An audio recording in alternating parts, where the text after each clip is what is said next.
seconds, brother.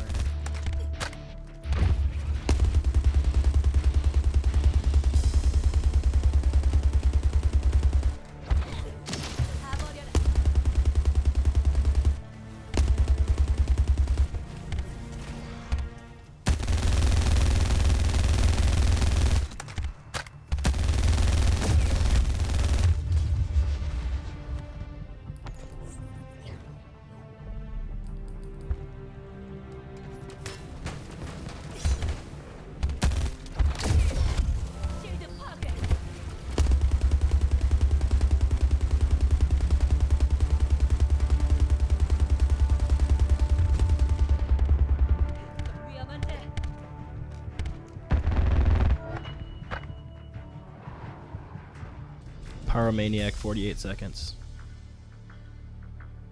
Damn. Looks like I gotta upload this video. Yo, what up guys, Magic IQ here. I really didn't know if I was gonna make this video tonight, but this is a build update for the very much so requested V2 version of Freyna. And the reason I'm saying it's requested is because god, you guys went off in those comments. I mean, so many people, you know, telling me how to build the thing this way or that way, and a lot of you had some great suggestions. How you put the suggestions, you know, is to be debated, but I still took it respectfully regardless, and took some of your guys' input regardless of how rude the comment, and decided to put it to use. I still stuck to a little bit of crit rate because I believed it was necessary, but we got rid of some of the crit damage and spec'd it into skill power and kind of balanced it out a little bit. I'm still testing a little bit more to see if there's a couple other skills that could work in the slots that I have at the moment, but as of right now, this is really good. I think once we have this Python maxed out, hitting real hard, once we get the module capacity to 80 tomorrow, which this thing is taking like 14 hours to craft the energy reactor. I think as of right now the energy activator still has 14 hours left, so once we're done with that and we get a couple sockets on here, we're gonna be moving. But let's start out with the Python, man. Let's get straight into it. This is all we have so far. Just expand weapon charge, fire rate up, concentrate support ammo, and firing Fiesta. Firing Fiesta is why you guys see me reload before I pull out the Alt 4 skill, because this right here will give me essentially like 5 to 10 seconds, well not 5 to 10 seconds, I'm sorry, 5 to 10 rounds for free without even having to use the ammo. It's very nice to have, and I'll probably be using this on this gun as a main talent regardless, because this talent's really good. We obviously have fire rate up here to increase the fire rate of our alt. The expand weapon charge does give us 49% magazine size on top of the 30% here from concentrated support ammo. And pinpoint shot is firearm ATK, just to give a little bit of damage to the Python if we need to clip a little bit of the enemy boss's health. Okay, this is strictly for bossing and solo bossing. You can use this in a group now though, because of a module we did equip to the Descendant, and we're going to check that out right now. These are the Descendant modules I'm running. Short sword, it doesn't really matter, any of those mid-air maneuvering or anything can go in the slot as long as it is maxed out. Right here we do have front lines still for crit damage and crit rate.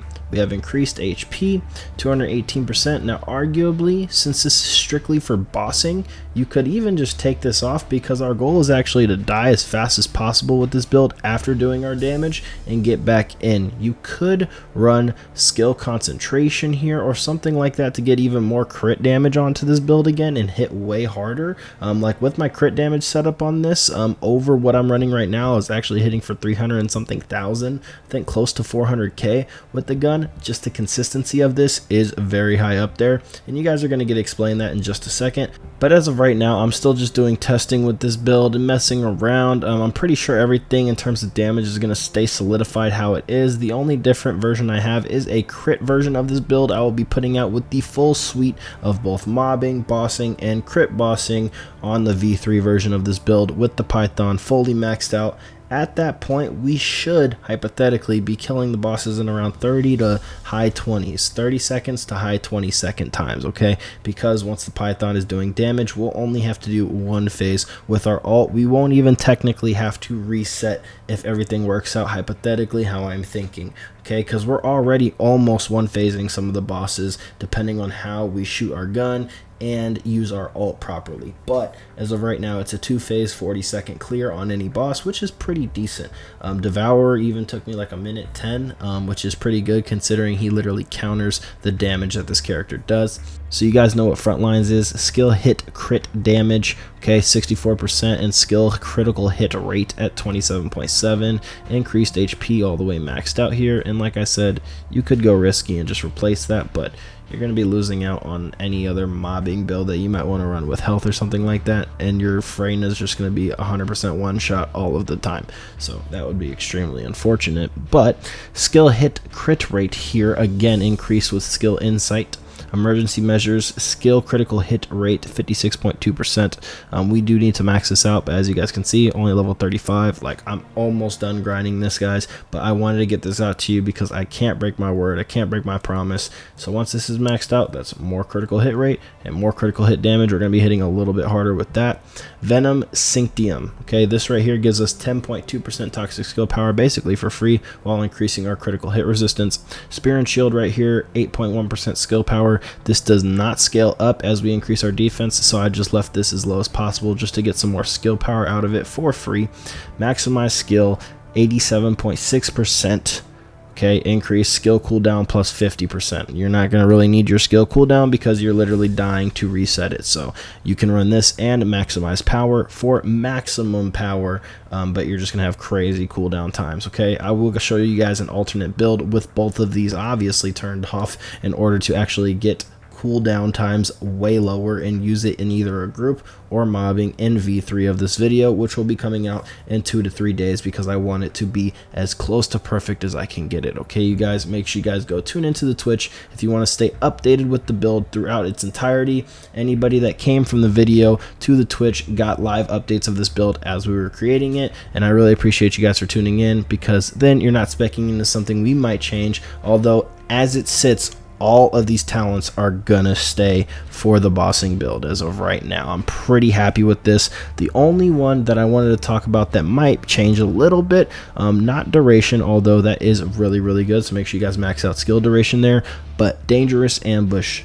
It is so good to have 50% skill power on enemies that are immobilized. So essentially anytime an enemy takes a knee, that's immobilized, and you'll see our damage increase significantly. There's no other straight raw skill power damage buffs that could fit into this slot or any slot whatsoever except for crit damage. Now I went away from that just because I wanted consistency.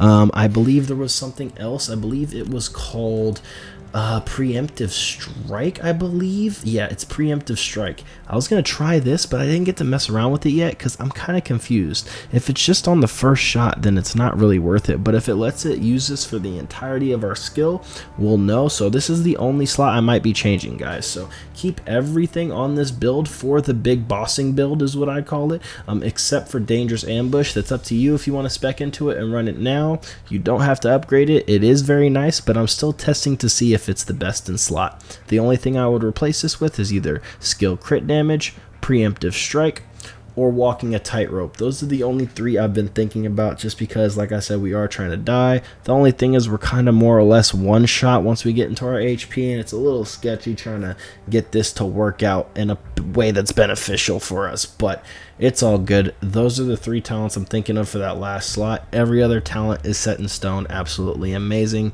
These are our full statistics on the build as far as attack right here, skill statistics right here, defensive statistics, which are obviously extremely low for the build at the moment, and our sub statistics right here.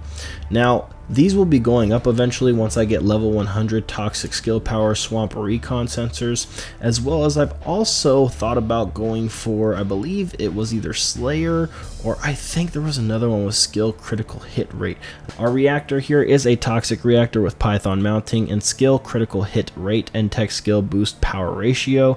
I will say the only other thing I would want here is toxic skill power boost ratio and tech skill power boost ratio on the bottom there. So once we we get that, it'll hit a little harder too. So as of right now, we're looking to min-max probably 2 external components. The reactor needs to get a little bit better. The Python needs to increase a lot in damage, and that alone right there will get us into that 20-second to 30-second range on bosses, because we won't have to 2-phase anything, as well as we are going to be looking for that 4th and final, I guess you can say, talent archetype or talent slot, that last 9th or 10th talent that we have on the modules as well.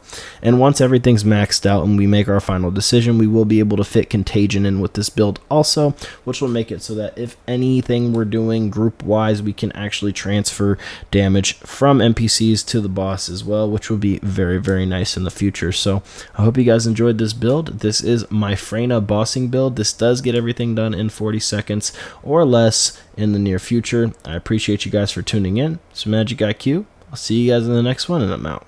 Peace.